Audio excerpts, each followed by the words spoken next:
Just Brewing here, and today we're going to do something a little bit different. We are going to go for a Homebrew Raspberry Sour. We're going to be following Northern Brewer's Functional Fruit Sour extract recipe, which essentially calls for no grain, but wheat malt syrup and dry Pilsen malt extract. We'll be adding that to some boiling water, which I've got in the kettle now. Once it's done, we're going to add the extracts in, stir it up, make sure everything is nice and clear, and then we're going to chill it, find a nice warm place to leave it for a few days. We're going to kettle sour this wort, which essentially is adding in a secret ingredient, which we'll go over later, and letting it sour over the course of between 2 to 3 days.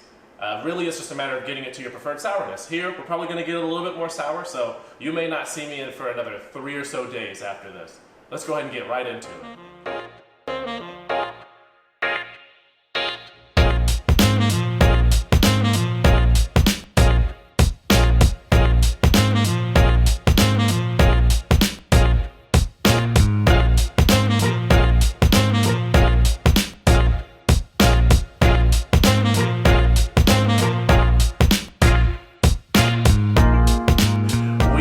Just finished putting in our dry and liquid malt extract. We're getting this to a boil. Once it gets to a boil, it's going to kill any bacteria that may be in it. After that, we're going to kill the flame, add the wort chiller, again to kill any bacteria, and then we're going to chill it to about 75 to 95 degrees, only to add bacteria to it. This is lactobacillus, our secret ingredient. This produces lactic acid, which we perceive as sourness in our sour beer. So we're gonna chill it, pitch this, and then leave it in the garage for just a few days. That way we're gonna get it to our desired sourness, and then we're gonna start our real brew day. We're gonna get it up to a boil, we're gonna add our hops, we're gonna chill it, we're gonna pitch our yeast, and we're gonna let it ferment for about a week. And then so on and so forth. Only a few more minutes on this boil, and then we're gonna go ahead and get the wort chiller in.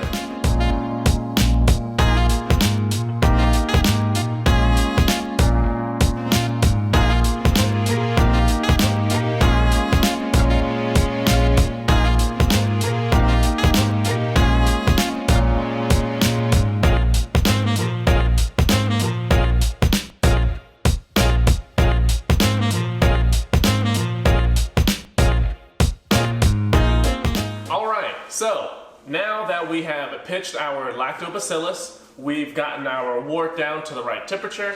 Now it's just a matter of letting it sit at that temperature for about 3 days. I'm going to use some type of vessel to pull a little bit out every maybe 8 or 9, 10, 12 hours to taste it. Once it gets to our preferred sourness level, we'll be good to start our real brew day.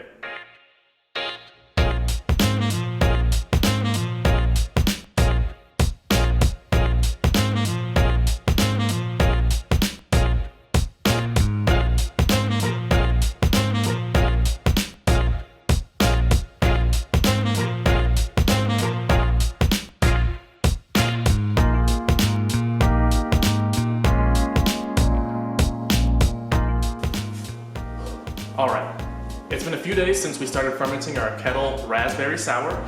Right now what we're going to do is we're going to prepare the puree, put that in our secondary fermenter, go from primary to the secondary, and then let it finish fermenting. It should probably take a couple weeks since we're reintroducing more sugar. It may take a little bit longer, so hopefully if this puree is good, we'll end up with a very good raspberry sour in about 2 weeks. Fingers crossed.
So it's been 5 weeks since we first started getting this beer ready.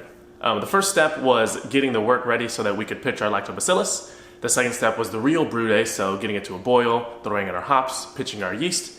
And really it was a matter of letting it sit for about a week, so I let it ferment for a little bit. And then I prepared the homemade raspberry puree. That was just a matter of mashing up all my raspberries, pitching that into another fermenter, transferring the beer out of the first fermenter into the second, and then letting it sit for another 2 weeks. So it's been a while. After I did all of that, I did have to carbonate the beer. I'm serving it on tap here at home, so I had to carbonate the beer. So I let it sit at about 35 pounds of pressure over 3 or so days. And this is the final product.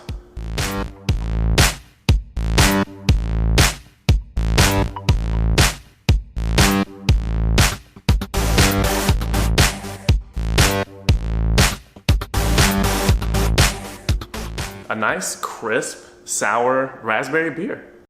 So first impressions on the beer, you can't get much of the raspberry on the nose. That may just because it was a puree and all of it got mixed in and dissolved over the 2 or 3 weeks that it was fermenting. So you're probably not going to get much of it on the nose. You get some type of fruit. You can. It's just smells sour. There's not much aroma to it. As I spill it on the floor. It tastes good. You definitely get the raspberry flavor. It's got that kind of almost a good burn. Raspberries are kind of tart up front, so a tart sour beer is gonna do that to you. So it's about what you would expect. It's a good beer. I would definitely do it again. I would be curious to see what it would look like with no extracts, so a real all grain sour recipe. Stay tuned, I may consider that. First I'll need to consider a couple other things with my all grain system. I may put out a full all grain how-to just to help me get familiar with it. But until then, this is a really good beer in the meantime. I was hoping that the weather was going to be just a little bit colder. In my head, raspberry sour does kind of sound like a cold or like wintry beer just because of how clean and fruity it is. And that's what I was hoping for, but it's still easily 80 or so degrees outside here in Austin. So the timing may not be right for the beer, but it's still really good. And I'm glad I did this. This was my first homebrew sour. Again, and it would line up being the longest that I've ever waited for a beer to get ready. Sours just need a little bit more TLC in order to get them ready. So I'm not surprised by it at all. This is a really good beer though. It's unfortunate that I only have 2 gallons on tap. I'm giving the other half of the beer to a good friend of mine who asked that I do the recipe. So she's gonna be getting all of that. So Adriana, if you're watching, I hope by the time you're watching this, the beer should be ready. So I hope you're liking it. Until then, don't forget to like and subscribe. Let me know in the comments any other recipes or beers that you'd like to see me make. If you have questions about the process or any of the tools that you're seeing. This was a really good beer. I'm glad I did this. I'll probably be doing it again, but make sure to subscribe so that you can see that happen. Don't forget to visit justbrewing.com where I've got a link to a published beer schedule. So it's going to be the day that I'm brewing, the day that I'm doing secondary and dry hopping. Eventually when I get my live streams back up and running, that'll also be a live stream schedule. So definitely take a look at that. And don't forget to visit justbrewing.com/merch where all merch proceeds are going to be donated to charity. Thanks for viewing. Just Brewing. Good job. Great job. Amazing job. Super awesome, fantastic job.